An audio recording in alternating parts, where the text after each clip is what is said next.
Ito po yung mga bata ni Duterte, mga bossing. Ito po yung mga tsinador din ho, mga kababayan. Ano? Oh, meron na naman silang sinasabi. Ito na naman po yung sinasabi nila na Senate begins tackling resolution urging ICC warrant to go through Philippine court first. Unahan ko na kayo.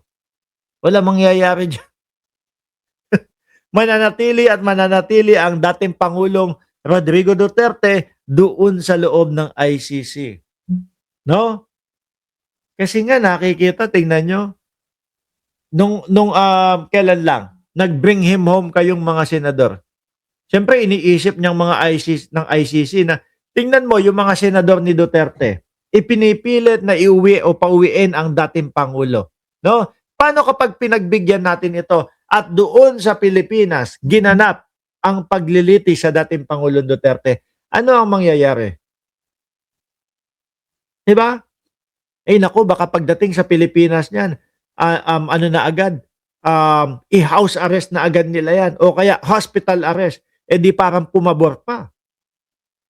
Oh, kay dating Pangulong Duterte. Eh di parang naging ano pa, maging aba, okay pala. Kasi yung mga matatanda na ho na yan, mga bossing, ang gusto na lang po niyan, yung tumba-tumba, tapos panggatsilyo na lang po. At nasa loob na lang ng bahay. Ayaw na niyan yung mga ano, lalabas ng bahay, no, maggagagala, ayaw na, napapagod na po sila. So ngayon, yun ang iisipin nila. Papayagan ba natin yung hiling ng Senado ng Pilipinas? Or hindi lang magiging patas? Kasi usong-uso sa Pilipinas yung mga paawa effect.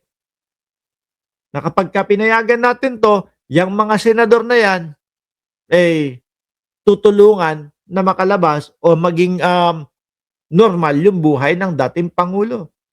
Sabi ni Chris Rose, maski si Mark nagpapamiss din kasi mapapa-acquit si Duterte kapag pinas ang lilitis sa EJK. Correct. Yan din ho ang iniisip ng mga ICC na yan. Ang gawin nyo, ganito na lang. O ilang kayo? Jinggoy, Bato, Bongo, Robin, Cayetano, etong si Marcos, si Chis Escudero, Rodante Marcoleta, at si Boy Dila, no? Ang gawin nyo, udyukan nyo na lang itong dalawa na ito. Ayan. Ang sabihin ninyo, mga boss, kayong dalawa, may pagkakataon na kayo at may tsansa na kayo na puntahan ang dating Pangulong Duterte at makasama ang dating Pangulong Duterte. Di ba? Ngayon, udyukan ninyo na sumuko na sila. No? Pag si Bato nagtatago na, ako naniniwala ho ako kay Ombudsman Boying Remulla na talagang may hawak na po yung meron ng hawak na warrant of arrest laban kay Bato de la Rosa Sumuko na si Bato. Mauna na siya doon. Mauna na siya doon para mapangalagaan at maalagaan niya na ang dating Pangulo. Tapos susunod na lang po si Bongo. Dadalhin niya yung pizza pie niya para kay dating Pangulong Duterte. Ganon. Di ba? Kasi sa totoo lang, baka panguuto lang sa mamamayang Pilipino yung gusto nyong gawin. Yung ninanais ninyo na pag-uusapan nyo sa Senado, kung makukumbinsin nyo ang ICC, wala, malabo, nada, zero, imposible. Dahil sa mga ipinapakita ninyo, padadaliin nyo lang ang buhay ng dating Pangulong Duterte. Sa ICC ho, mga bossing, walang arte-arte. Walang dramahan ho doon. No? Kapag sinabi nila o sinabi ng kampo ni dating Pangulong Duterte, mahina na po si Tatay Digong, berewek, berewek. Papadala sila ng doktor. Sige nga, subukan natin, i-check natin kung talaga bang berewek na si dating Pangulong Duterte.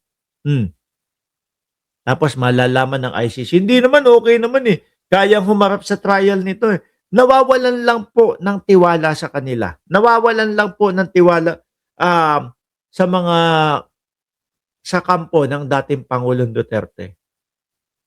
At saka yung style ho nung lawyer, Tingin ko gusto lang umabot sa 2028 election, eh.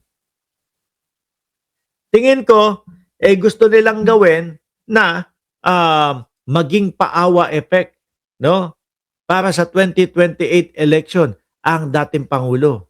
'Yun lang ho. Tingin ko nga baka tingin ko lang ha, BP ha, Madam Vice President, ang tingin ko dito, baka ikaw pa yung nag-uudyok kay Koopman para tumagal lang ng tumagal yung mga hearing ng dating Pangulong Duterte. Kasi ho, kung ako ang nasa sitwasyon at ako ang lawyer, eh, ipagtatanggol ko na ipagtatanggol, umpisahan na natin. Wala na yung kaartehan ng mga interim release para makauwi na ang dating Pangulo agad-agad, di ba? Sabi ni Ma'am Princess Paris, matanda na si Digong kaya hindi na siya um, lumabas sa ICC. Ganun nga po ang mangyayari dyan, ma'am. Malabong makalabas na ho yan. Biruin mo, ano sabi, ilang panahon o ilang taon ang hearing? 10 taon, no? Ngayon, 80 o 81 na ang dating Pangulo.